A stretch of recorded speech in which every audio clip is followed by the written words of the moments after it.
only question about Brock Purdy left is how will he handle the crucible of playoff football? How will he handle it?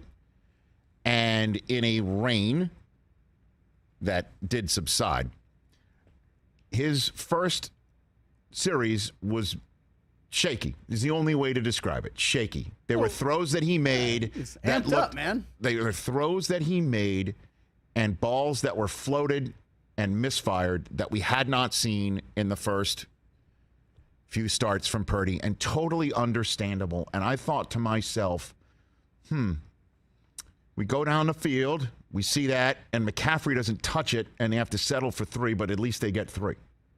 I'm like, that's weird.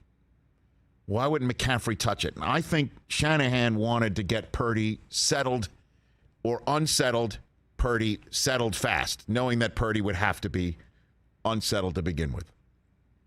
And a 68-yard rip from Christian McCaffrey on the second series will settle anybody. How about that? McCaffrey's first touch as a 49er in the playoffs goes for 68 yards. Sure. And then he finishes up the drive by sneaking out in the flat, and Purdy makes some nice moves in the pocket to get free in order to find him. And then he got settled in. And then there was a drive that happened about 3-4 drives in that Purdy started making all the throws, all of them.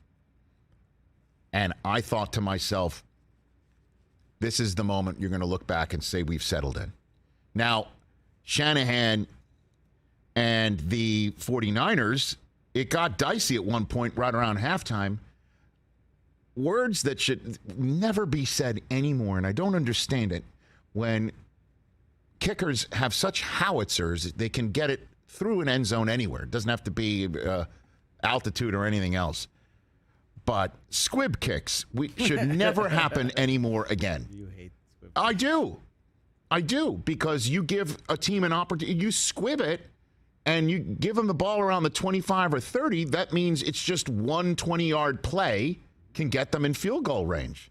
And sure enough, Geno Smith scrambles and then gets hit after Jimmy Ward hits him as he scrambles, and the Seahawks take the lead at halftime.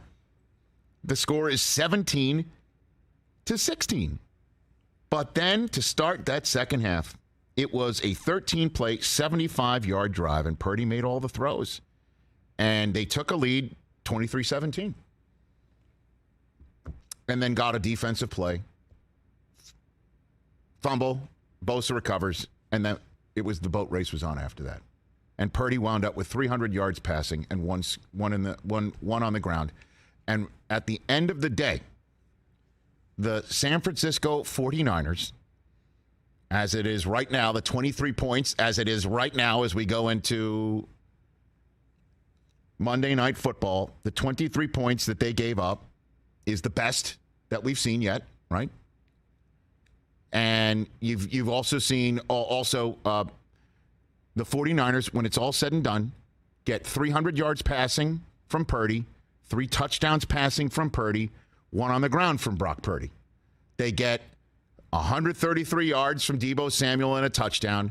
They get 119 yards from Christian McCaffrey and a receiving touchdown. They get a defensive fumble recovery from the Defensive Player of the Year in Bosa. They get a second-half comeback win, which technically was because they were down at halftime, and they get a divisional round playoff game. They're set.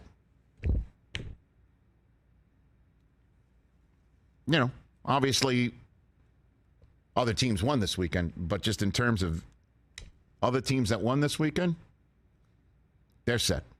That was neat. And they emerged healthy, it seems, right? Am I mistaken on that? I think you're right. Seems that they emerged healthy from that. I mean, Deebo looked unstoppable. Sorry, the Bengals gave up just 17, but Deebo looked great. Unstoppable. He showed up in the way that we saw Deebo from last year's playoffs show up. Purdy, in his first game, got rid of the jitters and then looked terrific. LeBron's tweeting about him. He's feeling it. He didn't have to really make any throws, though. He wasn't asked to really win the game. Threw a couple short passes and guys took it to the house. But he also made some of these throws too. That drive to start the third quarter, I mean, stuff could have gone sideways there. If the Seahawks had gotten the ball back in a way that, say, the Jaguars did, right? True. I mean, that thing could have gone sideways. But instead, that drive was just huge because it settled him in as well. You know, Purdy got a 3-yard run to get the first down on that one. He found Kittle for 23 yards on 2nd and 10 when they were seemingly behind the sticks there. Then he went on a 3rd and 7, found Debo for 21 yards to get a first down.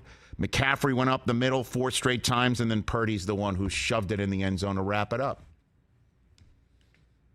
That was a drive. Then after the fumble, when it was 23-17, Purdy turned the first turnover of the postseason into points.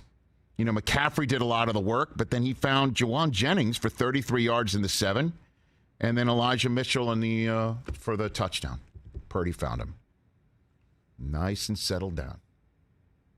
So they got that out of the way, and I don't think anybody's going to think he's going to get rattled from here on out. At least you never know. Might take on the Niners.